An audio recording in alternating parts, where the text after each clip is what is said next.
Orang Malaysia dah makin pandai buat scam dekat sini. Supplier yang kena scam dengan orang Malaysia dengan nilai RM7,800, orang tu dari Kelantan, seorang perempuan. Hari ni kita on the way nak ke tempat supplier tu dan nak pastikan cerita ni betul tak. Ni hao, ni可以给我看他的微信吗？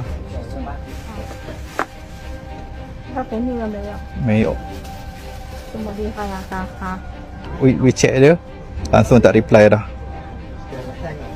Shopee 没有。没有。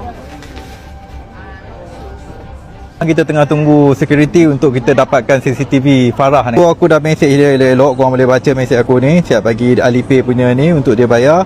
Kemudian mula-mula dua tik, kemudian jadilah satu tik, dah kena block. Lah itu hari kita ada orang Malaysia yang panggil busuk-busuk tu. Aku tak nak ulas benda tu. Hari ni sebab aku duduk sini, kebetulan orang ni ialah kawan aku, so aku akan tolong. 穆斯林的不会做阿里巴巴的，马来西亚的人不会做这样的事情。Dia kan dia cakap Muslim, korang buat malu lah. So sekarang ni kita on the way pergi ambil footage CCTV. 就是这个。 Awak tu dah lah perempuan pakai tudung. Orang akan kata apa? Orang Islam macam ni, orang Malaysia macam ni. Kau lah perangai pumak tu. Orang di Malaysia korang boleh tolong tak? Untuk message dia, call dia, bagi tekanan dekat dia untuk buat bayaran. Ini mengenai maruah orang Malaysia.